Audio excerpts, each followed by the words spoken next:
ማግባት የምትፈልገው ሰው አለ ትውውቅ አላት ዘመናችንን ማወቅ አለብን ቻትም ያደርጋሉ ይደዋወላሉ አንዳንዴም ይገናኛሉ እውነታውን መነጋገር ስላለብን እና ወደ ኒካ መምጣት ሲፈልጉ ለአባት ይነገራል መነገር ብቻ ሳይሆን ሽማግሌ ይላካል አባትየው ሽማግሌ ሲላክ እስቲ ከ5 ወር በኋላ እናስብበትና ከ5 ወር በኋላ እስቲ እንግዲህ ምን መቸኮል ያስፈልግም አይደል እንዴ ከ5 ወር በኋላ ተመልሳችሁ ነው ይላል ከ5 ወር በኋላ ተመልሳችሁ ነው ከማለት በፊት የኔ ሴት ልጅ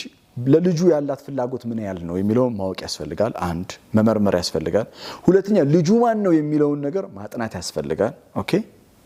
ማወቅ ያስፈልጋል ከዛ የኔ ሴት ልጅ እና የከሌ ልጅ ያላቸው ግንኙነት ርቀቱ ምን ያህል ድረስ ነው የሚለው መረዳት ያስፈልጋል ምክንያቱም በ5 ወር ብሎ አባት ሰጥቶ በ5 ወር ውስጥ እነሱ ሌላ ታሪክ ውስጥ ናቸው ያሉት ያ ማለት አንዳንድ ጊዜ ሳናስበው ልጆቻችን ወጣቶቻችን ወንጀል ውስጥ እንዲወድቁ حرام ውስጥ እንዲወድቁ እኛው ነው ድሉን እናመቻቸው 5 ወር ቢላ አለክ ለምንድን ነው 5 ወር የሚደረገው አንዳንድ ጊዜማ በዚህኛው ረመዳን ከጠየቁ እስቲ በሚቀጥለው ረመዳን ረጋ ብለን አስበንበት የሚቀጥለውንም ረመዳን አላህ ካደረሰን ጾመን ከዛ ውሳኔ እናስተጣጣቸዋለን ኖ ዌይ